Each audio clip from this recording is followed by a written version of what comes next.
श्रीमदानंदतीर्थ भगवत्पादाचार्य गुरुभ्यो नमः। हरिः ओम्।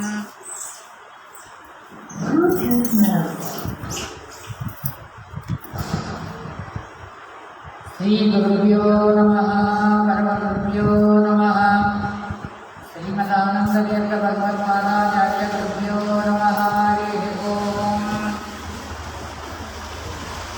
नारायणं सुरगुरुं जगदेकनाथं वक्त्रतुल्यं सकललोकनमस्कृतं च त्रैगुण्यवर्जितमजं विभुमाद्यमीशं वन्दे भवभ्यमरासरसिद्ध्यवन्द्यम् आपादमौलिपर्यन्तं गुरूणामाकृतिं स्मरेत् तेन विज्ञाः प्रणश्यन्ते सिद्ध्यन्ति च मनोरथाः। मनोजवं मारुततुल्यवेगं जितेन्द्रियं बुद्धिमतां वरिष्ठं वातात्मजम् वानरयूथमुख्यं श्रीरामदूतं शिरसा नमामि। बुद्धिबलं यशोधैर्यं निर्भयत्वमरोगता अजाड्यं वाक्पटुत्वं च हनुमस्मरणात् भवेत्। एते रामायणे चैव पुराणे भारते तथा आदावन्ते च मध्ये च विष्णुः सर्वत्र गीयते।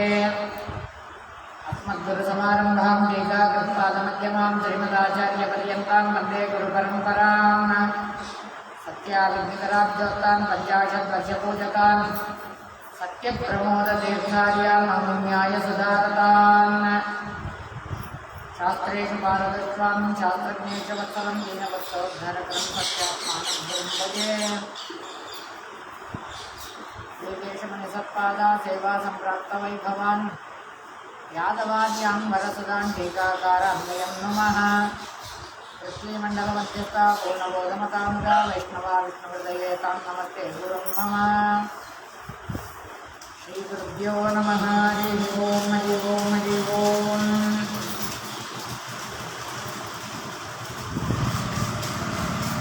पूर्ववृत्तान्तमंदु వేదవ్యాసవారు అరణ్య పర్వం లోపల 260 అధ్యాయాలను నిరూపణ చేసినారని చెప్పి అనంతరం విస్తారమైనటువంటి ఒక విరాట పర్వం గురించి, తర్వాత పాండవుల విరాట నగరానికి వెళ్ళడం, దారి లోపల అక్కడ ఆ శ్మశానం దగ్గర శమీవృక్షం, ఆ శమీవృక్షం దగ్గర పాండవులు తమ ఆయుధాలన్నీ కూడా ఉంచడం, తర్వాత పాండవులందరూ కూడా వాళ్ళ యొక్క వేషాలను మారు వేషాలను తీసుకొని ఆ విరాట మహారాజు గారి యొక్క నగరంలోకి వాళ్ళందరూ కూడా ప్రవేశించడం అనేటువంటిదంతా కూడా ఆ విరాట పర్వం లోపల వేదవ్యాసుల వారు అక్కడ నిరూపణ చేసినారు.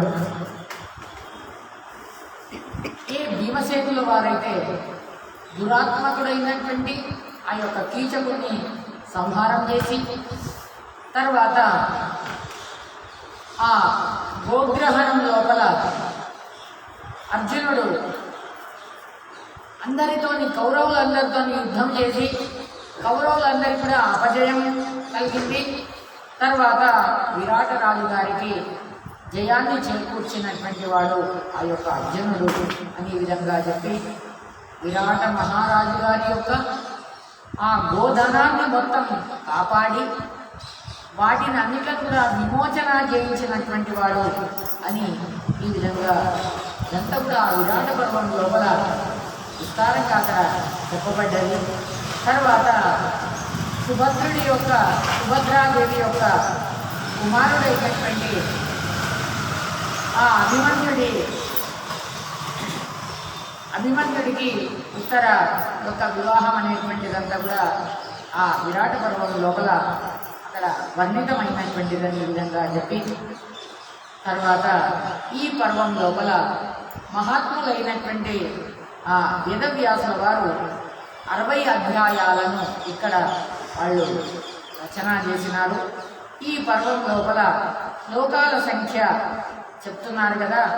మహర్షులైనటువంటి వేదవ్యాసుల వారు ఇక్కడ 3000 శ్లోకాలను 3300 500 శ్లోకాలను ఇక్కడ రచన చేయబడ్డది అని ఈ విధంగా చెప్పి, తర్వాత ముందర అనేకమైనటువంటి ఆ శీఘ్ర ఫలాన్ని ఇచ్చేటటువంటి ఆ ఉద్యోగ పర్వం గురించి ఇక్కడ నిరూపణ చేసినారు. పాండవులందరూ కూడా ఆ జయాన్ని సంపాదన చేసి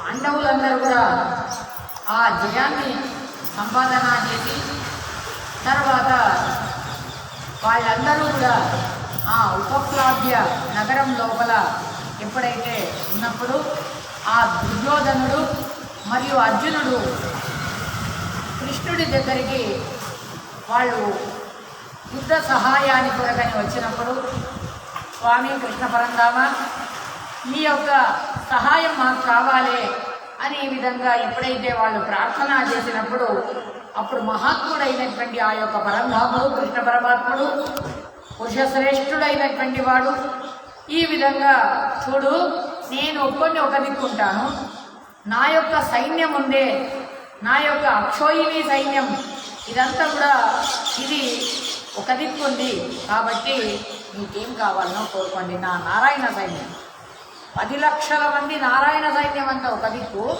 నేను ఒక్కొన్నే ఒక దిక్కు అని ఈ విధంగా ఎప్పుడైతే చెప్పగానే ఆ దుర్మతి అయినటువంటి వాడు, మందమతి అయినటువంటి ఆ యొక్క దుర్యోధనుడు ఈ ఒక్కడే ఉండేటటువంటి వాడితోనేమి వాడ యుద్ధం చేయడు, వాడేమో ఆయుధం పట్టాడు, ఆయుధం పట్టనని అంటున్నాడు, ఏం చేయడు.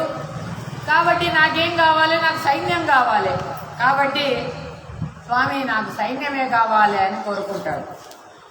ఈ విధంగా అర్జునుడు ఏమన్నాడు, స్వామి కృష్ణ నువ్వే నాకు కావాలి, నాకు మంత్రి కావాలి అనే విధంగా, నాకు మంత్రాలోచన చేసేటటువంటి వాళ్ళు కావాలి, నాకు సరి అయినటువంటి మార్గాన్ని చూయించేటటువంటి వాళ్ళు కావాలి అనే విధంగా ఎప్పుడైతే చెప్పగానే ప్రతాపశాలి అయినటువంటి ఆ యొక్క ధృతరాష్ట్ర మహారాజు శాంతి కొరకని ఆ యొక్క పాండవుల దగ్గరికి సంజయుణ్ణి దూతలాగా పంపిస్తారు. ఆ సమయం లోపల కృష్ణుడు మొదలైనటువంటి వాళ్ళందరూ కూడా వాళ్ళు కృష్ణుడు లేనటువంటి సమయం లోపల అక్కడ వాళ్ళు వెళ్తారు. కృష్ణుడు ఉంటాడు అక్కడ, కృష్ణుడు ద్వారకాలో ఉంటాడు. ఆ సమయం లోపల వీళ్లకు సంజయుడి ద్వారా కబరు వస్తుంది. వాళ్ళు వెళ్తారు. ధృతరాష్ట్రుడు జాగరణ చేస్తాడు. చిత్ర విచిత్ర వాక్యాలతోని విదురుడు అనేకమైనటువంటి ఉపదేశాలను చేస్తాడయ్యా. మేధావి అయినటువంటి ఆ యొక్క విదురుడు ధృతరాష్ట్రునికి అనేకమైనటువంటి శ్రేష్టమైనటువంటి ఆధ్యాత్మ రహస్యాల గురించి అంతా కూడా ఆ విదురుడు ఉపదేశం చేస్తాడు.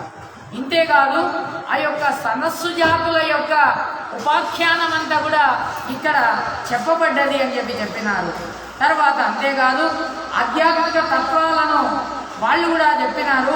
తర్వాత అప్పుడు ఆ యొక్క ధృతరాష్ట్రుడికి వాడు మనస్సుకు తాపమవుతుంది. ఈ విధంగా తెల్లవారి లేవగానే ఆ సంజయుడు రాజ్యసభలోకి వెళ్తాడు. వెళ్ళగానే అప్పుడు ఆ కృష్ణ పరమాత్మునికి పాండవులు అంటారు కదా, స్వామి నువ్వు లేకుంటే మాకు కార్యం కాదు, నువ్వు రావాలనగానే కృష్ణార్జునుల స్నేహభావాన్ని ఆ సంజయుడు నిరూపణ చేస్తాడు. తర్వాత మహాకీర్తివంతుడైనటువంటి కృష్ణ పరమాత్ముడు దయతోని కూడినటువంటి వాడై సంధి కొరకు నేనే వస్తాను అని చెప్పేసి అప్పుడు సంధి కొరకని తానే అక్కడికి వెళ్తాడు. ఎప్పుడైతే ఆ కృష్ణ పరమాత్ముడు తాను హితమైనటువంటి బోధలను చేస్తాడు. పాండురాజు గారి యొక్క రాజ్యాన్ని పాండుగారు యద్యపి ఇదంతా కూడా సంపాదన చేసినటువంటి వాళ్ళు ఎవరు? ఆ పాండురాజే. ఈ ఐశ్వర్యం వచ్చిందంతా ఎవరి చేత? పాండురాజు చేతనే. కాబట్టి అనేకమైనటువంటి రాజ్యాలను గెలిచి నీకు అప్పచెప్పాడు ఆ పాండు మహారాజు గారు. కాబట్టి నువ్వు ఏం చెయ్యవనంటే ఆ పాండురాజు గారి యొక్క రాజ్యం ఏదైతే ఉందో నువ్వు సగం తీసుకో, ఆయనకు సగం ఇచ్చి అని ఈ విధంగా ఎప్పుడైతే కృష్ణ పరమాత్ముడు చెప్పినప్పుడు దాన్ని నిరాకరణ చేస్తాడు. ఈ విధంగా కర్ణుడు, దుర్యోధనుడు వాళ్ళందరూ కూడా దుష్టమైనటువంటి మంత్రాలోచన చేస్తారు. ఈ విధంగా ఏం చేద్దాం, రాజుల మధ్య లోపల ఆ కృష్ణుడిని ఇంకా కట్టేద్దామని అనుకుంటారు. ఒక్కసారి కృష్ణ పరమాత్ముడు తన యొక్క విశ్వరూపాన్ని చూపెడతాడు. ఆ విశ్వరూపాన్ని చూపెట్టగానే సామభేద దండోపాయాలతోని అనేకమైనటువంటి ఉపాయాలతోని వాళ్ళకి చెప్తున్నాడు. మొదలు సామంతో భేదం ఏది చెప్పినా వినడం లేదు. కాబట్టి ఆ సమయం లోపల ఒక్కసారి తన విశ్వరూపాన్ని చూపెట్టినాడు. తర్వాత ఎప్పుడైతే కృష్ణ పరమాత్ముడు తాను రథారూఢుడై వెళ్తున్నాడో అప్పుడు కర్ణుడిని తీసుకొని వెళ్తున్నాడు. కర్ణుడికి చెప్పినాడు కదా, కర్ణుడి రథంలో కూర్చొని కర్ణుడికి చెప్పినాడు, మంత్రాలోచన చేస్తున్నాడు. కర్ణ ఇది ఇలా చెయ్యకు నాయన అని చెప్పగానే కర్ణుడు దాన్ని నిరాకరణ చేస్తున్నాడు. కర్ణుడు కృష్ణుడి యొక్క మాటలను వినలే. తర్వాత బహు విస్తారమైనటువంటి విచిత్రమైనటువంటి ఆ శ్వేతరాజు యొక్క అభిషేకం యొక్క నిరూపణ, శ్వేతరాజు గారికి ఎలా అభిషేకం చేశారనేటువంటి దాన్నంతా కూడా అక్కడ నిరూపణ చేసినారు. తదనంతరం ఆ యొక్క గజాశ్వ రథ పదాతీల యొక్క హస్తినావతి నుండి వాళ్ళందరూ కూడా ఎలా బయలుదేరారు యుద్ధ భూమికి అనేటటువంటిదంతా కూడా ఇక్కడ దాని గురించి నిరూపణ చేసినారు. మరుసటి రోజు యుద్ధం ప్రారంభం కావాలి. దుర్యోధనుడు పాండవుల దగ్గరికి ఒక ఉలూకుడిని దూతలాగా పంపిస్తారు. పంపించి, ఏ ఉలూక, నువ్వు క్రూరమైనటువంటి మాటలను అనువాళ్లను అని ఈ విధంగా ఆ దుర్యోధనుడు పంపిస్తాడు. అప్పుడు వాడేం చేస్తాడు, ఆ క్రూరమైనటువంటి మాటలను అంటాడు. దాన్నంతా కూడా ఈ మహాభారతం లోపల విశేషంగా దాని గురించి చెప్పబడ్డది. తర్వాత భీష్మాచార్యుల వారు రథుడెవడు, అతిరథుడెవడు, మహారథుడెవడు అనేటటువంటి దాన్నంతా కూడా వాళ్ళు నిర్ణయం చేస్తున్నారు. తర్వాత అంబోపాఖ్యానం అనేటువంటి దాన్ని, తర్వాత ఇదంతా కూడా ఆ యొక్క ఉద్యోగ పర్వం లోపల చెప్పబడ్డది. ఈ ఉద్యోగ పర్వం లోపల ఎప్పుడైతే సంధి విగ్రహ పర్వం అనేటువంటిది, దీని లోపల ఈ అధ్యాయాల సంఖ్య చెప్తున్నారు కదా, 190 అధ్యాయాలు ఉన్నాయని చెప్పినారు. ఓ తపోధనుల్లారా, మీరా మహాత్ముల్లారా, మీరందరూ కూడా వినండి. ఆ వ్యాసుల వారు, వేదవ్యాసుల వారు ఈ పర్వం లోపల 7998 శ్లోకాలను వాళ్ళు ఇక్కడ రచన చేసినారు నాయన. దీని ముందర ఆ విచిత్రమైనటువంటి ఆ యొక్క భీష్మ పర్వం అనేటువంటిది ఉన్నది.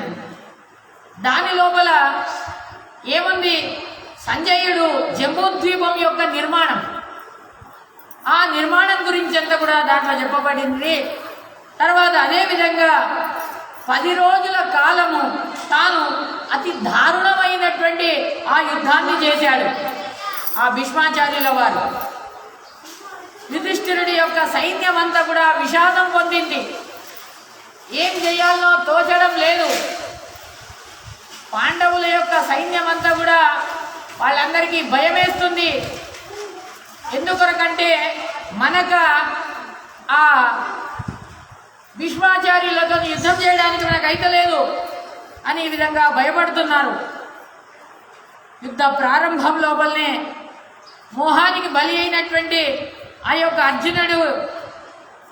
అర్జునునికి కృష్ణ పరమాత్ముడు మోక్షప్రాపకమైనటువంటి కారణాలు ఏవైతే ఉన్నాయో ఆ మోహాన్ని నాశనం చేసేటటువంటి ఆ విషయాలను అన్నిట్లను కూడా ఇక్కడ దాని గురించి నిరూపణ చేసినారు అని చెప్తున్నారు.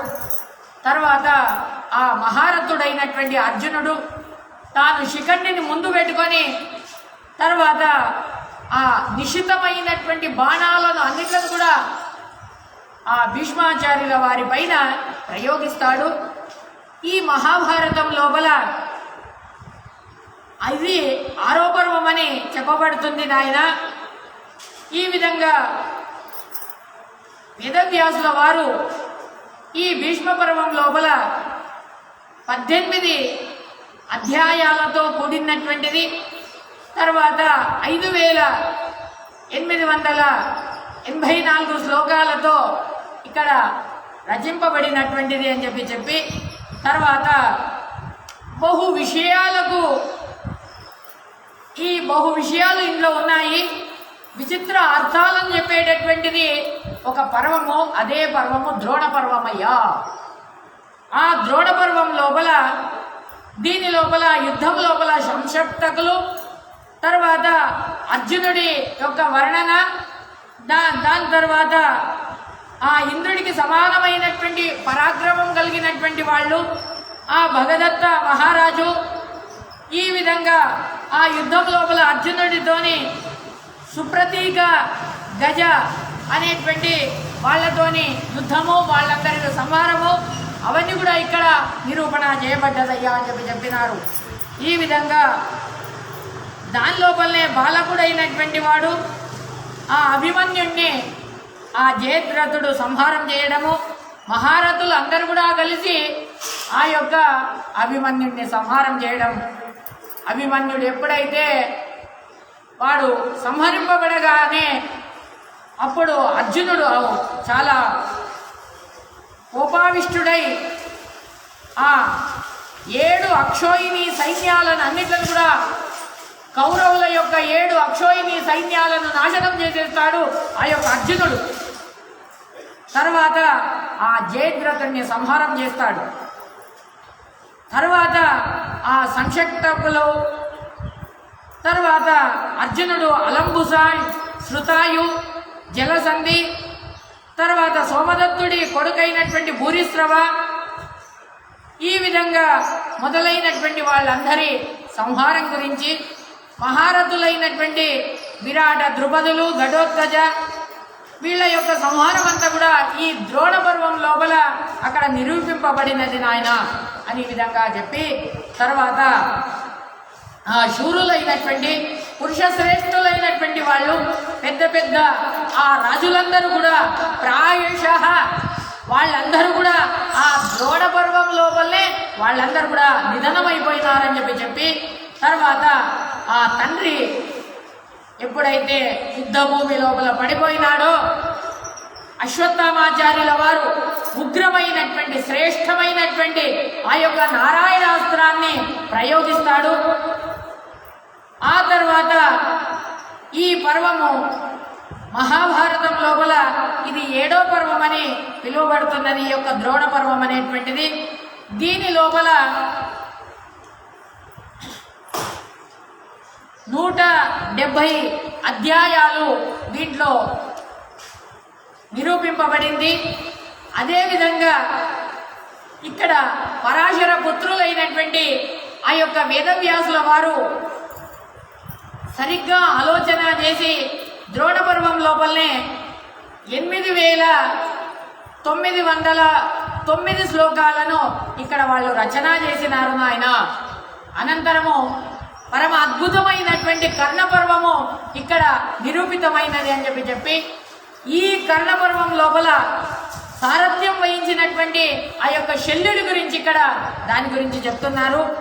తర్వాత మరియు పురాణ ప్రసిద్ధమైనటువంటి ఆ యొక్క త్రిపురాసుర సంహారం, ఆ త్రిపురాసుర సంహారం యొక్క ఆఖ్యానం అంతా కూడా ఈ కర్ణ పర్వం లోపల దాని గురించి విశేషంగా దాని గురించి అక్కడ తెలిపినారు అని చెప్పి తర్వాత ప్రాయశః ఆ యొక్క క్రూరమైనటువంటి ఆ యొక్క కర్ణ శల్యుడి యొక్క సంహారం, తర్వాత ఆక్షేపాలు, అంశ కాకి యొక్క ఉపాఖ్యానం, ఇదంతా కూడా దాంట్లో ఆ కర్ణ పర్వం లోపల నిరూపితమైనది అనే విధంగా చెప్పి తర్వాత ఒక హంసపక్షి మరియు ఒక కాకి ఆ దూరంగా వెళ్తున్నప్పుడు స్పర్ధ అనేటువంటిది జరిగింది. వాళ్ళ లోపల మనం ఎవరు ముందు వెళ్తామో అనే విధంగా స్పర్ధ అనేటువంటిది జరిగింది. ఆ జరిగినప్పుడు ఆ కాకి అంటున్నది కదా, నేను శీఘ్రంగా వెళ్తాను. వెళ్ళేమైతుంది, శీఘ్రంగా వెళ్తే దానికి అలసట అయిపోతుంది. అలసట అయిపోయి ఎక్కడో ఒక జాల పడిపోతుంది. హంసపక్షి అలా కాదు, మెల్లగా వెళ్తుంది. దాని గమనం ఎలా ఉంటుంది, మెల్లగా ఉంటుంది, కానీ అది గమ్యస్థానానికి చేరుకుంటుంది. కాకి అలా కాదు, గమ్యస్థానాన్ని చేరుకోలేదు. ఆ విధంగా ఆ గర్విష్ఠుడైనటువంటి ఆ దుర్యోధనుడు తాను దుర్మతి అయినటువంటి వాడు ఆ కాకి లెక్క, హంసపక్షి లెక్క ఎవరు అని అంటే ఆ ధర్మరాజు గారు అనే విధంగా ఆ శల్యుడు ఆ కర్ణుడికి మొత్తం అంతా కూడా ఈ హంస కాకి యొక్క ఉపాఖ్యానాన్ని మొత్తము ఆయన తెలుపుతాడయ్యా అనేటటువంటి దాన్ని అంతా కూడా, దీని యొక్క విచారాన్ని అంతా కూడా ఆ యొక్క కర్ణ పర్వం లోపల సమగ్రమైనటువంటి దాని గురించి అక్కడ చెప్పబడ్డది. అదేవిధంగా అర్జునుడు ధర్మరాజుల యొక్క పరస్పరమైనటువంటి క్రోధం, తర్వాత అర్జునుడితోని ద్వంద్వ యుద్ధం లోపల మహారథులైనటువంటి కర్ణుడి యొక్క వధ, ఇక్కడ అన్ని కూడా దాని గురించి చెప్పబడ్డది. తర్వాత మహాభారతం లోపల ఈ విధంగా ఈ కర్ణ పర్వం లోపల 69 అధ్యాయాలను ఇక్కడ నిరూపణ చేసినారు. అదేవిధంగా ఇక్కడ 4964 శ్లోకాలను ఇక్కడ వాళ్ళు రచన చేసినారు. తర్వాత విచిత్రమైనటువంటి అర్థాలతో కూడినటువంటి శల్య పర్వాన్ని ఇక్కడ వాళ్ళు నిరూపణ చేస్తున్నారయ్యా. ప్రముఖులైనటువంటి వాళ్ళందరినీ కూడా కోల్పోయినారు కౌరవులందరూ కూడా. కౌరవ సైన్యానికి ఇప్పుడు ఎవరు, ఆ మద్రేశ్వరుడైనటువంటి ఆ యొక్క శల్యరాజే తాను నాయకుడైనాడు. ఈ విధంగా యుద్ధం లోపల అన్ని కూడా కోల్పోయినటువంటి వాళ్ళు. తర్వాత సేనాముఖుడైనటువంటి వాడు ఆ యొక్క ఆ శల్య పర్వం లోపల ఇక్కడ దాని గురించి కీర్తింపబడింది అనే విధంగా చెప్పి తర్వాత ఆ మహారథులైనటువంటి ధర్మరాజు గారు శల్యుడి నిధనమైపోయిన తర్వాత తీవ్రంగా ఆ యొక్క గదాయుద్ధం అనేటువంటిది ప్రారంభమైంది. ఆ గదాయుద్ధము అప్పుడు బలరాముడు అక్కడికి వచ్చాడు. బలరాముడు వచ్చిన తర్వాత ప్రత్యక్ష అక్కడ సరస్వతీ నదీ తీరం లోపల పుణ్యక్షేత్రాలు మరియు తీర్థయాత్రల గురించి అక్కడంతా కూడా దాని గురించి నిరూపణ చేయబడ్డది అని ఈ యొక్క పర్వ సంగ్రహం లోపల దాని గురించి అంతా కూడా చెప్పబడ్డది. ఈ అద్భుతమైనటువంటి శల్య పర్వము ఇదంతా కూడా ఇది 9వ పర్వం అని ఈ విధంగా చెప్పబడ్డది. సంఖ్యా విశారదులైనటువంటి యొక్క ఈ పర్వం లోపల 59 అధ్యాయాలను ఇక్కడ పరిగణన చేసినారయ్యా. ఈ విధంగా ఇక్కడ అనేకమైనటువంటి వృత్తాంతాలు ఇక్కడ చెప్పబడ్డవి. దీని లోపల ఆ యొక్క కౌరవ వంశంలో వచ్చినటువంటి వాళ్ళు, తర్వాత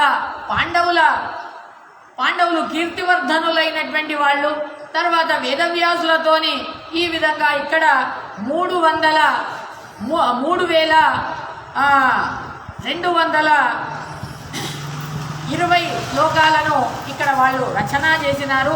తర్వాత ఈ విధంగా ముందర వెళ్తే దారుణమైనటువంటి సౌప్తిక పర్వం అనేటువంటిది. ఆ సౌప్తిక పర్వం లోపల తొడను విరగొట్టినటువంటి వాడు ఆ యొక్క దుర్యోధనుడి యొక్క తొడను భీమసేనుల వారు ఈ విధంగా రక్తసిక్తమైనటువంటి ఆ యొక్క మహారథులు కృతవర్మ, కృప, అశ్వత్థామాచార్యులు వీరులు సాయంకాల సమయం లోపల అక్కడికి రావడము అనేటువంటిదంతా కూడా ఇక్కడ దాని గురించి నిరూపణ చేసినారయ్యా. అక్కడ మహారథులైనటువంటి అశ్వత్థామాచార్యుల వారు క్రోధమైనటువంటి దృష్టితోనే ఆ దుష్టద్రుమ్ని, తర్వాత అందరూ పాంచాలులందరినీ కూడా, పాండవులందరినీ కూడా, మంత్రులందరినీ కూడా సంహారం చేసిన దాకా నేను నా కవచాన్ని వదలను అనే విధంగా శపథం చేస్తారు ఆ యొక్క అశ్వత్థామాచార్యుల వారు. ఈ విధంగా ఆ పురుష శ్రేష్ఠులైనటువంటి అశ్వత్థామాచార్యులే మొదలైనటువంటి వాళ్ళందరూ కూడా రాత్రి సమయం లోపల నిద్రిస్తున్నటువంటి ఆ పాండవుల యొక్క పరివారాన్ని మొత్తం అంతా కూడా వీళ్ళు సంహారం చేస్తారయ్యా. అది అధర్మం, అలా చేయకూడదు, అది ధర్మమైనటువంటిది కాదు. ఈ విధంగా కృష్ణుడి అనుగ్రహంతోని ఈ పంచపాండవులు మాత్రమే బతుకుతారు. పంచపాండవులు, కృష్ణుడు, సాత్యకి మాత్రమే వీళ్ళు 7 బతుకుతారు అని చెప్పినారు. ఈ విధంగా పుత్రవధతోని దుఃఖితుడైనటువంటి వాడు, తర్వాత ఆ ద్రౌపది శోకముతోని తన పతులందరికీ ఏ విధంగా వీళ్లకు దుఃఖం కలిగింది అని ఆ ద్రౌపదీదేవి, అయ్యో నా కుమారులు చనిపోయింది కదా అని ఆ ద్రౌపదీదేవి, ద్రౌపది వచనముతోని భీమసేనుల వారు క్రుద్ధుడై ద్రోణాచార్యుల వారి యొక్క కుమారుణ్ణి పట్టుకొని వచ్చేస్తారు. పట్టుకొని వచ్చిన తర్వాత ఆ భీమసేనుల వారి యొక్క భయం, దైవ ప్రేరణతోని అశ్వత్థామాచార్యుల వారు పాండవుల యొక్క వినాశం కావాలనేటువంటి దీనితోని రోషంతోని వాళ్ళు ఏం చేస్తారంటే బ్రహ్మాస్త్రాన్ని ప్రయోగం చేస్తారు. అశ్వత్థామాచార్యుల వారికి భీమసేనుల వారిని చూస్తే వాళ్ళు భయపడతారు. భీమసేనుల వారితో యుద్ధం చేయడానికి వాళ్ళు వణుకుతారు. ఈ విధంగా అశ్వత్థామాచార్యుల వారు ఏ విధంగా ఆ ఆడిన యొక్క మాటలన్నీ కూడా అది విని అప్పుడు ఎప్పుడైతే ఆ యొక్క బ్రహ్మాస్త్రాన్ని వెయ్యగానే అప్పుడు కృష్ణ పరమాత్ముడు అంటాడు కదా, అర్జున ఆ అస్త్రాన్ని ఉపశమనం చెయ్యు, వాడు వేసినటువంటి ఏదైతే బ్రహ్మాస్త్రం ఉందో ఆ బ్రహ్మాస్త్రాన్ని ఉపశమనం చెయ్యు అని అంటాడు. ఈ విధంగా కృష్ణుడు రక్తము మరియు ఈ విధంగా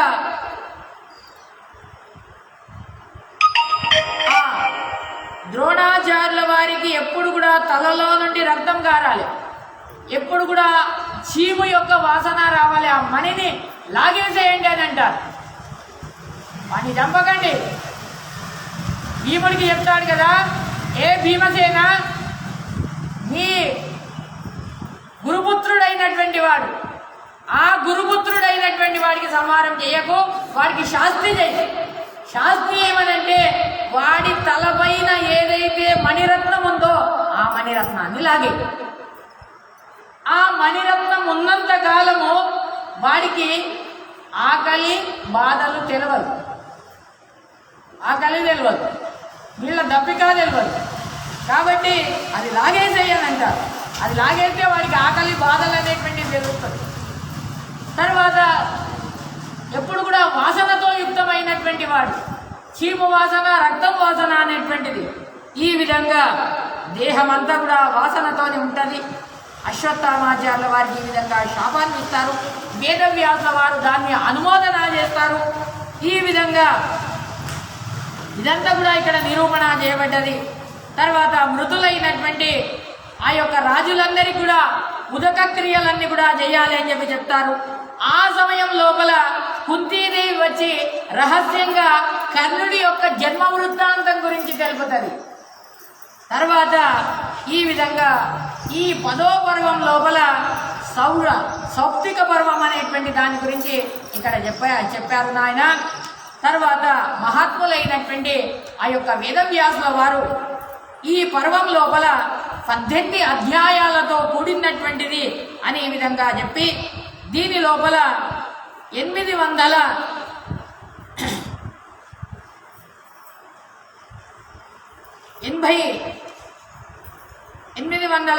శ్లోకాలను ఇక్కడ వాళ్ళు రచన చేసినారు. తర్వాత ఈ పర్వం లోపల శిబిరం లోపల పాండవుల సైన్యం అంతా కూడా పడుకొని ఉన్నప్పుడు ద్రుమ్న మొదలైనటువంటి వాళ్ళందరినీ కూడా హననం చేస్తాడు. తర్వాత మళ్ళీ ఇషికోపాఖ్యానం అనేటువంటిది కూడా ఇక్కడ నిరూపణ చేయబడ్డది. అనంతరము తర్వాత కరుణాజనకమైనటువంటి ఆ యొక్క స్త్రీ పర్వం, తర్వాత వీరపత్నులైనటువంటి వాళ్ళ విలాపం, అయ్యో మా భర్తలందరూ కూడా చనిపోయారు కదా, మేమేం చెయ్యాలి అని వాళ్ళు విలాపం చెందుతున్నారు. పాపం రాజుగారి యొక్క భార్యలందరూ కూడా, సైన్యం యొక్క భార్యలందరూ కూడా, గాంధారి ధృతరాష్ట్రులు క్రోధముతోని ఈ విధంగా ఊగుతున్నారు. ఆ సమయం లోపల ధర్మాన్ని మీరినటువంటి నా కుమారులు సహోదరులు ఈ విధంగా వాళ్ళనందరూ కూడా హతులైపోయారు కదా అని అంటున్నారు. ప్రాజ్ఞులైనటువంటి సర్వధర్మాలలో శ్రేష్ఠులైనటువంటి ఆ యొక్క వేదవ్యాసుల వారు ఆ మృత శరీరాన్ని శాస్త్రరీతిగా సంస్కారం చేయండి అనే విధంగా వేదవ్యాసుల వారు చెప్పారు. ఇదంతా కూడా ఆ 11వ పర్వం లోపల దీని గురించి అంతా కూడా నిరూపణ చేయబడ్డది. ఈ పర్వం లోపల 27 అధ్యాయాలతో కూడినటువంటిది అనే విధంగా చెప్పి మహాత్ములైనటువంటి ఆ యొక్క సజ్జనుల మనస్సు వైఫల్యం అనేటువంటిది ఈ అశ్రుధారల కారణమైనటువంటిది అనే విధంగా ఇక్కడ దానికి నిరూపణ చేయబడ్డది. అయిన తర్వాత సద్బుద్ధితోని ప్రచోదన చేయబడ్డటువంటిది ఈ 12వ పర్వము, అదే శాంతి పర్వం.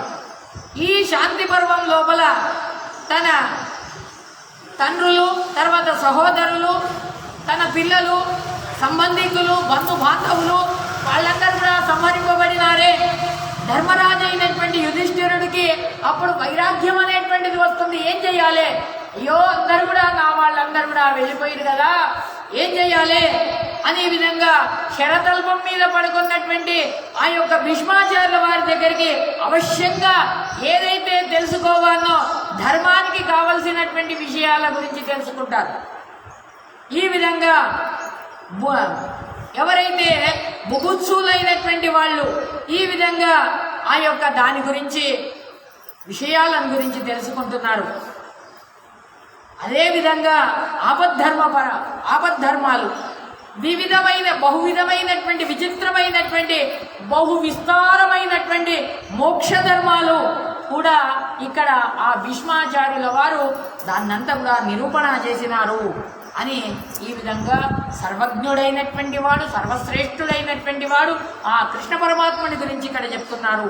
ఈ విధంగా ఇది ప్రాజ్ఞ జనప్రియమైనటువంటిది. ఇదంతా కూడా ఈ 12వ అధ్యాయం లోపల నిరూపణ చేయబడ్డది.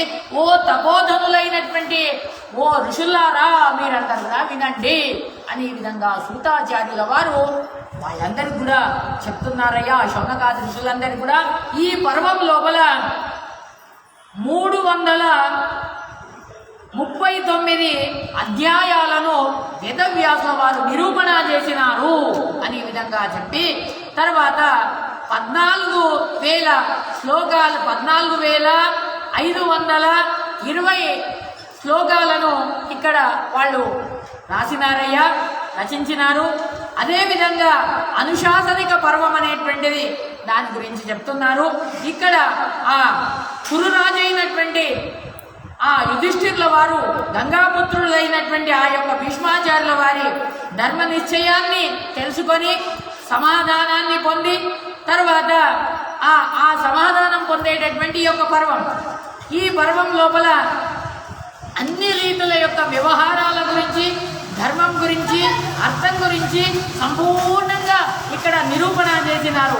తర్వాత వివిధమైనటువంటి దానాల గురించి ఏ విధంగా దానం చేయాలి, ఆ దానం చేస్తే దానివల్ల ఫలం ఏంటిది అనేటువంటిది ఈ విధంగా వివిధమైనటువంటి దానాలు, దాని యొక్క ఫలాలు, దాని గురించి అంతా కూడా ఇక్కడ నిరూపితమైనటువంటిది. తర్వాత దానానికి అర్హులైనటువంటి వాళ్ళు ఎవరు, ఎవరికి మనం దానం చేయాలి, విశేషమైనటువంటి పాత్రుడెవడు అనే విధంగా చెప్తున్నారు. అందుకొరకనే పాత్రులు ఎవరంటే స్వాధ్యాయ ఓమ సంయుక్త పరభాగ వివర్జిత అని చెప్పినారు. స్వాధ్యాయం చేయాలి, తమ అధ్యయనం చేయాలి. ప్రతినిత్యం కూడా ఋగ్వేదం అయితే ఋగ్వేదం చదవాలి, యజుర్వేదం అయితే యజుర్వేదం చదవాలి, సామవేదం అయితే సామవేదం చదవాలి. ఈ విధంగా స్వాధ్యాయం చదవాలి. స్వాధ్యాయ హోమ సంయుక్త, ప్రతిరోజు కూడా అగ్నిహోత్రం పెట్టుకోవాలి. పరభాగ వివర్జిత, వేరే వారి యొక్క భాగం ఎక్కడో వెళ్ళి తినడం కాదు. రోజు కూడా భగవంతుడికి నివేదితమైనటువంటి అన్నాన్ని తాను భోజనం చేయాలి. ప్రతినిత్యం కూడా శాస్త్ర చింతనం చేయాలి, శ్రవణ మనన నిధిధ్యాసనాలు చేయాలి. ఈ విధంగా అటువంటి వాడే పాత్రుడయ్యా. తాను ప్రతినిత్యం కూడా ఈ బ్రాహ్మడైనటువంటి వాడు షట్కర్మలను ఆచరణ చేయాలి, అటువంటి వాడే పాత్రుడయ్యా. ఈ విధంగా ఆ యొక్క ఆ దానం ఉత్తమమైనటువంటి రీతిగా ఉంటుందని చెప్పినారు. ఆచార విధి విధానాలు, తర్వాత ఈ విధంగా ఈ యొక్క పర్వం లోపల బహు వృత్తాంతాల గురించి, ఉత్తమమైనటువంటి ధర్మశాసనం గురించి ఇక్కడ తెలుపబడ్డదని చెప్పినారు. తర్వాత ఆ యొక్క భీష్మాచార్యుల వారు స్వర్గానికి వెళ్ళడం అనేటువంటిది ఇక్కడంతా కూడా దాని గురించి నిరూపణ చేసినారు. తర్వాత ధర్మ నిశ్చయానికి కారణమైనటువంటిది ఇదంతా కూడా ఈ యొక్క 13వ పర్వం లోపల చెప్పి, తర్వాత దీని లోపల దీంట్లో ఎన్ని అధ్యాయాలు ఉన్నాయంటే 160 ఆ అధ్యాయాలు ఇక్కడ నిరూపణ చేసినారని చెప్పి తర్వాత అనంతరము అశ్వమేధిక పర్వం అనేటువంటిది దీని 14వ పర్వం అనే విధంగా చెప్పినారు. దీని లోపల సంవర్తోపాఖ్యానము, శ్రేష్టమైనటువంటి మరుతుల యొక్క ఉపాఖ్యానం అనేటువంటిది, తర్వాత అంతేకాదు సువర్ణకోశ సంప్రాప్తి, తర్వాత పరీక్షిత్తు జన్మ వృత్తాంతం అంతా కూడా దీంట్లో చెప్పబడ్డది. తర్వాత ఆ యొక్క అశ్వత్థామాచార్యుల వారి యొక్క అస్త్రంతో దగ్ధమైనటువంటి ఆ యొక్క పరీక్షిత్తు, ఆ తర్వాత ఆ కృష్ణుడు మళ్ళీ పునః వానికి ఆ యొక్క జీవన ప్రదానం చేయడం అనేటువంటిది అంతా కూడా ఇక్కడ నిరూపణ చేయబడ్డదని చెప్పినారు. ఈ యొక్క అశ్వమేధ పర్వం లోపల ఉత్కృష్టమైనటువంటి ఆ యొక్క ఏదైతే గుర్రం ఉన్నదో, తర్వాత ఆ యొక్క అర్జునుడు క్రోధయుక్తుడై తర్వాత రాజపుత్రులను అందరినీ కూడా ఆ యుద్ధం లోపల చేయించి తాను జయపత్రాన్ని సంపాదన చేయడము, తర్వాత అర్జునుడు చిత్రాంగదుడి యొక్క కుమారుడైన ఆ చిత్రాంగి యొక్క కుమారుడైనటువంటి ఆ యొక్క బభ్రువాహనుడు, వాడితోని వీడు పాతాళ లోకానికి వెళ్ళి అక్కడ మృత సంజీవిని మణి యొక్క దర్శనం అదంతా కూడా అక్కడ చెప్పబడ్డ నిరూపణ చేయబడ్డదయ్యా. తర్వాత తన పూర్వ పితామహుల యొక్క దర్శనం అంతా కూడా అక్కడ చేయబడ్డది. తర్వాత ఆ భీష్మాచార్యుల వారిని సంహారం చేసినటువంటి పాపానికి ప్రాయశ్చిత్త రూపంగా తన పుత్రుడితోనే తనకు వధ జరుగుతున్నదేమో అని అనుకోవడం. తన పుత్రుడెవడు? ఆ చిత్రాంగుడి యొక్క కుమారుడైనటువంటి ఆ యొక్క బభ్రువాహనుడు. ఆ బభ్రువాహనుడితోనే తనకు మరణం వస్తుందేమో అని ఈ విధంగా ఈ విష్ణు ప్రీతికరమైనటువంటి యొక్క ధర్మాలను అన్నిటిని కూడా ఇక్కడ నిరూపణ చేసినారయ్యా. తర్వాత అశ్వమేధ పర్వం అనేటువంటిది, అశ్వమేధ ఆ యాగం లోపల ఈ విధంగా అక్కడ నకులుడి యొక్క ప్రసంగము, తర్వాత ఈ దేవతల యొక్క దర్శనము, తర్వాత ఈ పర్వం లోపల వైష్ణవ ధర్మాల గురించి అంతా కూడా ఇక్కడ చెప్పబడ్డది నాయన. మహా అద్భుతమైనటువంటి దీన్ని అశ్వమేధిక పర్వం అనే విధంగా పిలుస్తారు. దీని లోపల 130 అధ్యాయాలను ఇక్కడ వాళ్ళు నిరూపణ చేసినారయ్యా. తత్వదర్శులైనటువంటి ఆ యొక్క వేదవ్యాసుల వారు ఈ విధంగా 4420 శ్లోకాలను ఇక్కడ వాళ్ళు రచన చేసినారు. అనంతరము ఆశ్రమవాస పర్వం అనేటువంటిది ఇది 18వ పర్వం, ఇది 15వ పర్వం అనే విధంగా చెప్పినారు.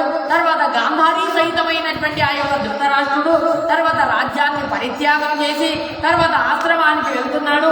విదురుడు ఎప్పుడైతే ఆశ్రమానికి వెళ్తున్నప్పుడు తర్వాత వాళ్ళను చూసి గురు గురుశుస్ర లోపల ఆసక్తులైనటువంటి సాధ్విమని అయినటువంటి ఆ యొక్క కుంతియు, తర్వాత మళ్ళీ పుత్రులందరికీ కూడా రాజ్యాన్ని అప్పగించేసి తాను కూడా వాళ్ళతో పాటు ఆ యొక్క ఆశ్రమానికి వెళ్ళిపోవడము.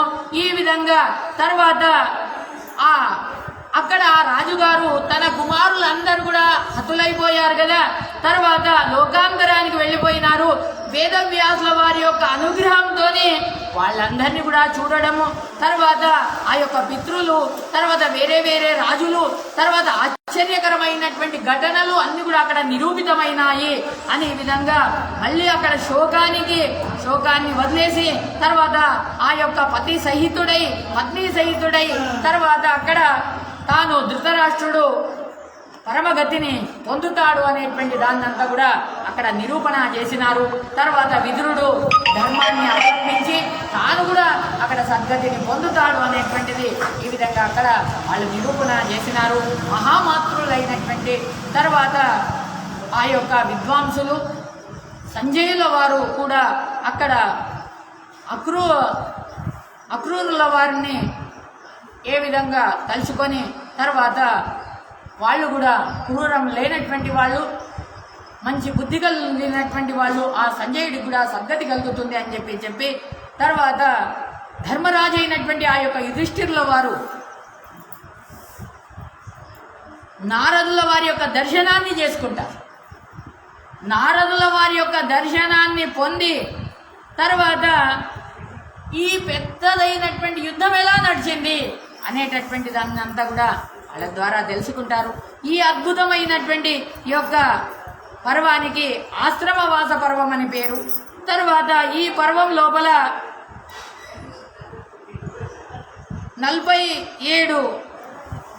42 అధ్యాయాలు ఇక్కడ నిరూపితమైనాయి అనే విధంగా చెప్పి తర్వాత దీంట్లో 1906 శ్లోకాలు ఇక్కడ నిరూపితమైనాయని చెప్పి తర్వాత దారుణమైనటువంటి మౌసల పర్వం, ఈ మౌసల పర్వం గురించి చెప్తున్నారు. పురుష వ్యాఘ్రుడైనటువంటి వాళ్ళందరూ కూడా లవణ సముద్రం లోపల ఎప్పుడైతే బ్రాహ్మణుల శాపానికి బలి అయినటువంటి వాళ్ళ యొక్క యాదవులు అనే విధంగా తెలుసుకున్నటువంటి వాళ్ళై తర్వాత ఈ విధంగా అన్ని సర్వ సంహారాన్ని పొందినటువంటి ఆ రామకృష్ణులు సర్వ సంహారకమైనటువంటి శ్రేష్టమైనటువంటి కాలాన్ని కూడా వాళ్ళు మీరలేదు అని ఈ విధంగా దీని గురించి అంతా కూడా ఇక్కడ నిరూపితమైనది అని చెప్పి తర్వాత నరశ్రేష్ఠులైనటువంటి కృష్ణ రహితుడైనటువంటి ఆ యొక్క ద్వారకాకు ఎప్పుడైతే అర్జునుడు వెళ్తాడో అర్జునుడికి అక్కడ చాలా విషాదం ఏర్పడుతుంది. దాన్ని చూసి చాలా దుఃఖం కలుగుతుంది. మళ్ళీ అందరి చేత తన దగ్గర గాంధీవం ఉన్నా కానీ కూడా ఏమి చేయలేకపోతాడు. ఈ విధంగా తాను తిరిగి వస్తుంటాడు. యాదవులందరూ కూడా యదువీరులందరూ కూడా పెద్ద కథనం లోపల ఒకళ్ళొకళ్ళు పోట్లాడుకొని మద్యాన్ని దాగి ఒకళ్ళొకళ్ళు పోట్లాడుకుంటారు. ఈ విధంగా ఆ దృశ్యాన్ని చూడవలసి వస్తుంది. మహాత్ములైనటువంటి ఆ యొక్క పాండవులు, మహాత్ములైనటువంటి ఆ యొక్క అర్జునుడు, బలరామ కృష్ణులు వాళ్ళు ఎప్పుడైతే ఈ విధంగా వాళ్ళ పరంధామానికి వెళ్ళినటువంటి ఘటన అంతా కూడా ఇక్కడ నిరూపితమైనటువంటిది. అనే విధంగా ఈ ద్వారకా లోపల వృద్ధులు బాలకులు అందరూ కూడా మార్గంలో వస్తున్నప్పుడు అనేకమైనటువంటి ఆపత్తులు కలిగినాయి అనేటువంటిదంతా కూడా ఇక్కడ నిరూపణ చేసినారు. వైరాగ్యం కలుగుతుంది.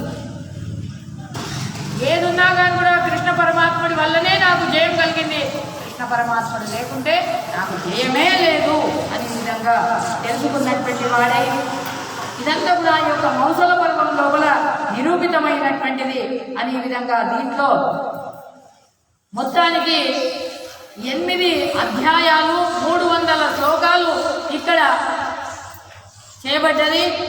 ముందర 17వ పర్వమే మహాప్రస్థానిక పర్వం అనేటువంటిది 17వ పర్వం.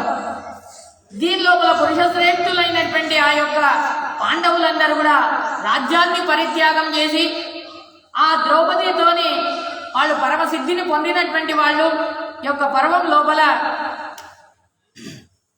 100 అధ్యాయాలున్నాయి. తర్వాత 320 శ్లోకాలు దీంట్లో రచన చేయబడ్డాయని చెప్పి తర్వాత అదేవిధంగా అనంతరము దివ్యమైనటువంటి ఆ స్వర్గపర్వం అనేటువంటిది తపోధనులైనటువంటి ఆ యొక్క వేదవ్యాసుల వారు ఈ యొక్క పర్వాలను 5గా విభాగం చేసి చెప్తున్నారు. 5 అధ్యాయాల లోపల చెప్పినారు. దీని లోపల 200 శ్లోకాలు వాళ్ళు నిరూపితం చేసినారు. ఈ విధంగా మొత్తం ఈ యొక్క 18 పర్వాల గురించి అంతా కూడా నేను వివరంగా మీకు చెప్పినాను అని పర్వం ఏ పర్వాల లోపల ఏమేమి జరుగుతుంది అనేటువంటిది అంతా కూడా సంక్షేపంగా నేను మీకు చెప్పాను. ముందరంతా కూడా విస్తారంగా దాని గురించి నేను మీకు చెప్పదలుచుకుంటున్నాను అనే విధంగా ఆ యొక్క కిలభాగమైనటువంటి హరివంశము మరియు భవిష్యత్ పర్వం అనేటువంటిదా అవి కూడా ఈ మహాభారతానికే చేరినటువంటివి అనే విధంగా చెప్పి తర్వాత ఈ విధంగా ఈ 18 అక్షోహిణి సైన్యమంతా కూడా దారుణమైనటువంటి మహాయుద్ధంలో గల అవన్నీ కూడా నిధనం చెందిన ఈ కాలనామకుడైనటువంటి ఆ యొక్క భగవంతుడి యొక్క దాని లోపల సృష్టి లోపల అవన్నీ కూడా నిధనమైపోయినాయి అని చెప్పి తర్వాత ఏ బ్రాహ్మణులైతే 4 వేదాలు వేదాంగాలు మరియు ఉపనిషత్తులు తర్వాత ఈ విధంగా తెలుసుకుంటారో ఎవరైతే అందరూ కూడా బ్రాహ్మణులే కాదు అందరూ కూడా యొక్క మహాభారతం గురించి శ్రవణం చేస్తారు. వాళ్ళు ఈ మహాభారతాన్ని తెలుసుకుంటారో వాళ్ళు అనేకమైనటువంటి పాపాల నుండి వాళ్ళు దుష్కృతులైతారు నాయన, పాపాలనేటువంటివి దూరమైపోతాయి అని పుంసోకిల స్వరాన్ని విని తర్వాత ఏ విధంగా ఈ అంటే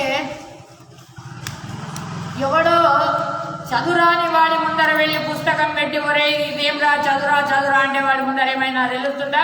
వాడికి ఏమి కూడా దాని యొక్క జ్ఞానం తెలియదు. జ్ఞానం తెలియనటువంటి వాడి ముందర వెళ్ళి మనం పుస్తకం పెడితే ఎంత ఇదుంటదో అదే విధంగా వేదం రానటువంటి వాడి ముందర వెళ్ళి మనం వేదం చదువురా అంటే ఎట్లా ఉంటుందో అట్లా ఉంటుంది నాయన. అందుకొరకని ధ్వని ఎలా ఉండాలి? ఇంపైనటువంటిది సొగసైనటువంటి ధ్వనిలాగా ఉండాలి. ఈ మహాభారతం అనేటువంటి ఆఖ్యానము ఇంపైనటువంటి సొగసైనటువంటి రుచి అయినటువంటిది మనకు అది తెలియజేస్తుంది నాయన. ఈ విధంగా పంచభూతాలతోని తర్వాత ఈ అన్ని లోకాలలో నిర్మాణమైనటువంటి యొక్క కవుల యొక్క శ్రేష్టమైనటువంటిది అంతా కూడా ఈ బుద్ధితోని దీన్ని నిర్మాణమైనటువంటిది. సాక్షాత్ వేదవ్యాసుల వారే దీన్ని మహాభారతానికంటే మొదలే, మహాభారతం అయినాక రాయలే, మహాభారతానికంటే పూర్వమే దీన్ని రచన చేసినారు. ఇట్లా మహాభారతం అంతా కూడా ఇట్లా జరుగుతుంది నాయన అనే విధంగా మొదలే చెప్పినారు వాళ్ళు. ఈ విధంగా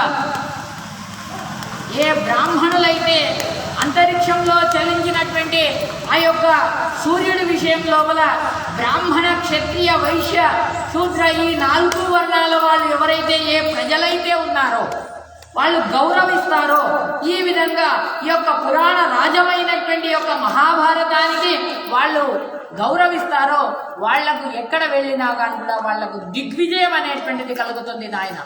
ఎవరైతే యొక్క మహాభారతాన్ని విని ఎక్కడికి వెళ్ళినా కానీ కూడా వాళ్లకు దిగ్విజయం అనేటువంటిది కలుగుతుంది. సకల ఇంద్రియాల యొక్క వ్యాపారాలను అన్నిట్లను కూడా ఇక్కడనే కేంద్రీకృతంగా చేయాలి అని చెప్తున్నారు. మన మనస్సు ఏ విధంగా వేరే చోట చలించకుండా ఒకే చోట ఉండాలి. ఈ విధంగా అందుకొరకనే ఆ స్వామిని మనం కోరుకుంటామంట. ఏమనంటే తైల ధారయంతే మనసు కూడా అరియల్లే. ఏ శంభో శంకర, ఓ స్వామి నా యొక్క మనసు ఏ విధంగా ఉండాలి? తైలధారం, తైల అంటే ఆ నూనె ఏ విధంగానైతే అవిచ్ఛిన్నంగా దారపడుతుందో ఆ విధంగా దారపడాలే. ఎవరి యందు? ఆ భగవంతుని యందు. స్వామి నా మనసును అలా ఉండేటట్టు చెయ్యు స్వామి అని ఈ విధంగా ఆ యొక్క స్వామిని వేడుకోవాలి. ఈ యొక్క మహాభారత ఆఖ్యానం అనేటువంటిది అన్ని గ్రంథాలు, అన్ని గ్రంథాలు, అన్ని శాస్త్రాలు అన్ని కూడా వాటిని ఆశ్రయించాయ్యా అనే విధంగా చెప్పి ఈ విధంగా ఆహారాన్ని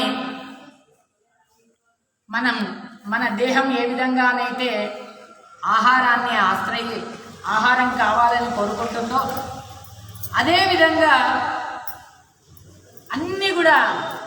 అన్ని ప్రాణులు అన్ని కూడా మహాభారతం లేనిదే మనం భూమి మీద బతకలేం నాయన.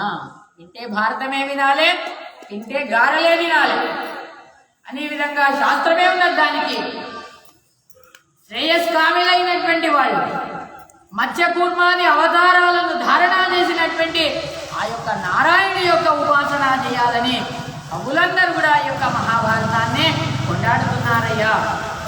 ఏ వేదవ్యాసుల వారి యొక్క ఓష్టముల నుండి, పెదవుల నుండి ఏదైతే వచ్చిందో, బయటకు వచ్చిందో ఆ యొక్క పంక్తులు అనేటువంటివి వాళ్ళ పెదవుల నుండి వచ్చినటువంటి పుణ్యప్రదమైనటువంటి పవిత్రమైనటువంటి పాపహారి అయినటువంటిది, మంగళప్రదమైనటువంటి యొక్క మహాభారత కథ అనేటువంటిది నిరూపితమైనదో ఇది పుష్కర జలము కంటే చాలా శ్రేష్టమైనటువంటివి.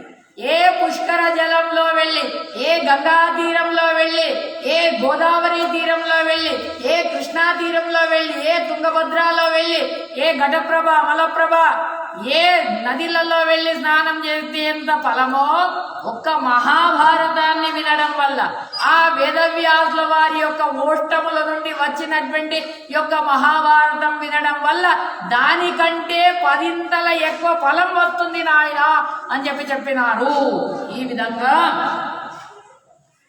ఇది అనేకమైనటువంటి అర్థగర్భితమైనటువంటిది యొక్క పర్వము అని ఈ విధంగా చెప్పి ఈ విధంగా అనుక్రమణికా పర్వం లోపల దీని గురించి చెప్పినారు. తర్వాత ఈ పర్వ సంగ్రహం గురించి తర్వాత చెప్పి అధికారులైనటువంటి లవణ సముద్రం లోపల ఏ విధంగా ఆ నౌక అనేటువంటిది వస్తుందో, ఆ నౌక వచ్చినప్పుడు మనం ప్రయాణం చేస్తాం. ఆ ప్రయాణం చేస్తే మనం నౌకలో కూర్చొని వెళ్తే మనకెంత సులభమో. నౌకలో కూర్చుంటే మనం సముద్రంలో అలాగే ఉంటే తెరల మీద తెరలు వస్తాయి, ఆ సముద్రంలో మనం మునిగిపోతాం. అదే మనం పడవలో కూర్చుంటే, పెద్ద నౌకలో కూర్చుంటే మనకు ఏ తరంగాల వల్ల కూడా మనకి ఏమి హాని కలగదు. అదే విధంగా ఈ మహాభారతం అనేటువంటి యొక్క నౌకలో మనం గిన కూర్చుంటే ఏ విధమైనటువంటి హాని మనకు జరగదు నాయనా అని చెప్తున్నారు. ఈ విధంగా ముందర మనకు అవగాహన చేసుకోవడానికి, ముందర తెలుసుకోవడానికి ఇదేమి కూడా కష్టం కాదు, సులభతరమవుతుంది అనే విధంగా ఈ యొక్క పర్వ సంగ్రహం గురించి ఇక్కడంతా కూడా వాళ్ళు విశేషంగా నిరూపణ చేసి తర్వాత సూతాచార్యుల వారు ఈ విధంగా చెప్తున్నారు కదా. ఇక్కడ పౌష్య పర్వం, ఈ పౌష్య పర్వం లోపల జన్మేజయుడు తాను ఎప్పుడైతే ఆ సర్పయాగాన్ని చేయాలని అనుకున్నాడో ఆ సమయం లోపల ఏమి జరిగిందయ్యా, అక్కడ దేవశకుని అయినటువంటి ఆ సారమయ అనేటువంటిది ఒక కుక్క, దేవతల యొక్క కుక్క, అది శాపం ఇచ్చిందట. శాప ఫల నివారణ కొరకు దాని కొరకు సోమస్రవ అనేటువంటి పురోహితుణ్ణి తీసుకొని వస్తారు. తర్వాత ఆ యొక్క సర్పయాగానికి కారణం ఏంటిది అనంతా కూడా చెప్పి తర్వాత ఆ యొక్క దౌమ్యాచార్యుల వారి యొక్క శిష్యులైనటువంటి ఆరణి, ఉపమన్యు, బైద వాళ్ళ యొక్క చరిత్రలన్నిట్లను కూడా ఇక్కడ చెప్పి ఆ బైద యొక్క శిష్యులైనటువంటి ఉదంకుడి యొక్క చరిత్రను, తర్వాత ఆ ఉదంకుడు ఎప్పుడైతే సర్పాల కొరకని వాళ్ళపైన ద్వేషం కలగడము, తర్వాత ఆ జన్మేజయుడికి బలాత్కారం చేయడము, సర్పయాగం చెయ్యు చెయ్యు చెయ్యు అనే విధంగా చెప్పడం, ఇదంతా కూడా ఇక్కడ నిరూపణ చేయబడ్డది నాయన అనే విధంగా చెప్పి తర్వాత సూతాచార్యుల వారు అంటున్నారు కదా, పరీక్షిత్తు మహారాజు గారి యొక్క కుమారుడైనటువంటి ఆ యొక్క జన్మేజయుడు తన తమ్ములైనటువంటి కురుక్షేత్రం లోపల దీర్ఘ సత్రాన్ని చేస్తున్నారు. ఆ యొక్క జన్మేజయుడికి 3 తమ్ముళ్ళు. ఆ 3 తమ్ముళ్ళ పేరేంటంటే శృతసేన, ఉగ్రసేన, భీమసేన అనేటువంటి వాళ్ళు ఆ యొక్క 3 తమ్ముళ్ళు జన్మేజయుడికి. ఈ విధంగా ఒకనాటి సమయం లోపల వాళ్ళు ఏం చేశారు, ఆ శృతసేన, ఉగ్రసేన, భీమసేన అనేటువంటి వాళ్ళు అక్కడికి ఒక దేవశకుని అయినటువంటి దేవశుని ఆ సరమేయ అనేటువంటి ఒక శ్వాన, ఒక కుక్క వచ్చింది. ఆ కుక్క రాగానే వాళ్ళు చూసినారు, ఆ కుక్కను బాగా కొట్టినారు. ఆ కుక్కను బాగా కొట్టగానే ఆ కుక్క ఏం చేసిందంటే తల్లి దగ్గరికి పోయింది. తల్లి దగ్గరికి పోయి ఆ కుక్క చెప్తున్నది కదా, చూడు ఈరోజు ఆ జన్మేజయుడు నన్ను బాగా కొట్టినాడు, జన్మేజయుడు యొక్క తమ్ముళ్ళందరూ కూడా నన్ను బాగా కొట్టినారు అని అతిగా ఏడుస్తున్నది ఆ కుక్క. ఆ కుక్కను చూసి తల్లి అన్నది కదా, నువ్వేమైనా తప్పు చేసినావా అని అడిగింది. నువ్వేమైనా తప్పు చేసినావా? తప్పు చేస్తే వాళ్ళు నిన్ను కొడతారు, కాబట్టి నువ్వేమైనా తప్పు చేసావా అని అడగగానే ఆ కుక్క అంటున్నది కదా, నేను ఏమి తప్పు చేయలే, ఏమి తప్పు చేయకున్నా కానీ కూడా వాళ్ళు నన్ను కొట్టినారు స్వామి అని అంటున్నారు. కొట్టినారు అనగానే ఎందుకు కొట్టినారో అడుగుదాం పద అనే విధంగా అది తన కొడుకుని తీసుకొని, ఆ కుక్క తన కొడుకుని తీసుకొని ఆ జన్మేజయ రాజు గారి సత్రం దగ్గరికి వెళ్తుంది.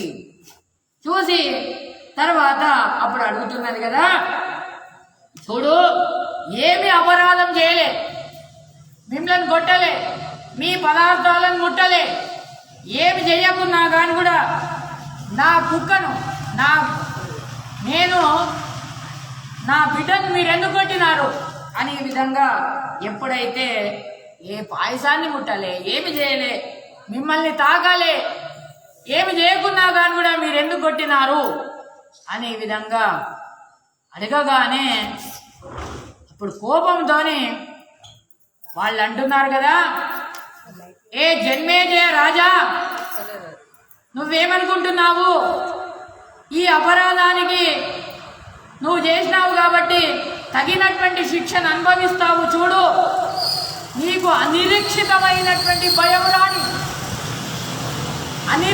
నిరీక్షిత కాదు, అనిరీక్షితమైనటువంటి భయం నీకు రాని అని ఆ దేవశుని అయినటువంటి ఆ దేవతల కుక్క అది శాపం ఇచ్చిందట. అంటే దేవతలకే కాదు, దేవతల కుక్కలకు కూడా అటువంటి ఆ యొక్క శక్తి సామర్థ్యం ఉంటుంది నాయన అని చెప్పినారు. ఈ విధంగా ఎప్పుడైతే అది శాపం ఇవ్వగానే జన్మేజయుడు దిగ్భ్రాంతుడయ్యాడు. దిగ్భ్రాంతుడయ్యి తన తమ్ముళ్ళని పిలిచి అడుగుతున్నాడు కదా, ఒరే ఏం జరిగిందిరా, ఏం చేశారా మీరు, దాన్ని ఎందుకు కొట్టారా మీరు అని ఈ విధంగా అడిగి అక్కడికి వెళ్ళి తాను చేసినటువంటి యొక్క పాపకృత్యానికి పరిహారం చేసుకోవాలి అనేటువంటి ఉద్దేశం చేత చాలా ప్రయత్నపూర్వకంగా తిరుగుతున్నాడు. ఏ పురోహితుడి దగ్గరికి వెళ్ళాలి, ఏ పురోహితుడి దగ్గరికి వెళ్తే నాకు ఉత్తమమైనటువంటి సంస్కారం దొరుకుతుంది అని ఈ విధంగా ఎప్పుడైతే వెళ్ళగానే తాను అక్కడిక్కడ చూస్తున్నాడు. చూడగానే అక్కడ శృతస్రవ అనేటువంటి ఒక ఋషులు ఉన్నారు. ఆ ఋషుల దగ్గరికి వెళ్ళారు. తర్వాత వాళ్ళ ప్రీతి కుమారుడైనటువంటి సోమస్రవ అనేటువంటి వాడు, తపోధనుడైనటువంటి వాడు, స్వామి మీ తపోధనుడైనటువంటి మీ కుమారుణ్ణి మా దగ్గరికి పంపించండి అనగానే ఆ ఋషి అంటున్నాడు కదా, పురోహితుడిలాగా పంపించండి అనగానే, ఏ జన్మేజయ, నేను నీకు చెప్తున్నాను విను, నా కొడుకు వాడు ఎలా పుట్టాడంటే చెప్తాను విను. ఏ జన్మేజయ, వాడు ఒక సర్పంలో పుట్టినటువంటి వాడు. నా వీర్యం ఎప్పుడైతే స్ఖలనమైందో ఆ వీర్యం స్ఖలనం కాగానే ఒక పాము ఆ వీర్యాన్ని మింగింది. ఆ మింగగానే ఆ పాములో పుట్టినటువంటి వాడు ఆ యొక్క సోమశ్రవుడు. ఈ విధంగా వాడు స్వాధ్యాయ సంపన్నుడైనటువంటి వాడు, నిత్యము తపస్సును ఆచరణ చేసేటటువంటి వాడు, సర్వసమర్థుడైనటువంటి వాడు. ఈ విధంగా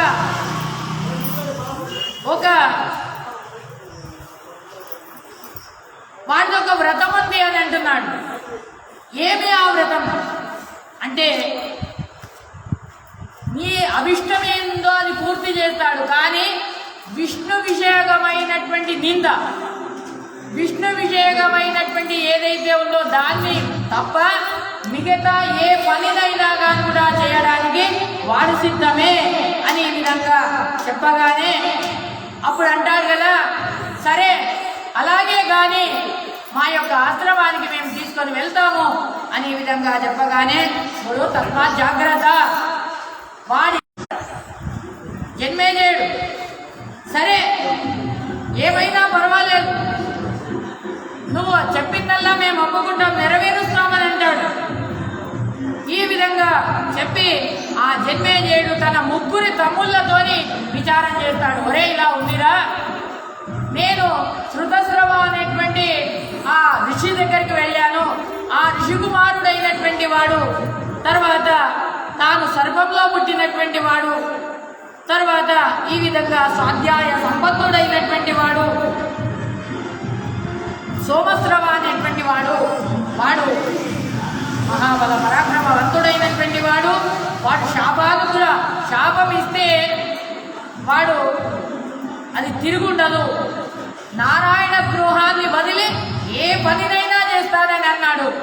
కానీ వాడిది ఒకటి షరత్ ఏమంటే, నేను ఏది ఇవ్వడానికైనా వాడు ఏమంటాడో అది చేయడానికి సిద్ధం ఉండాలి, వాడు ఏది అడిగితే అది ఇవ్వాలి, అది దానం చేస్తాడు వాడు, అది సిద్ధంగా ఉన్నారా మీరు అని విధంగా తన తమ్ముళ్ళందరినీ కూడా అడగగానే సరే అనే విధంగా వాళ్ళందరూ ఒప్పుకుంటారు అనేటటువంటి విషయాన్ని అంతా కూడా ఇక్కడ చెప్పి తర్వాత ముందర ఆ యొక్క దాన్ని అంతా కూడా ముందర దాన్ని నిరూపణ చేస్తున్నారు.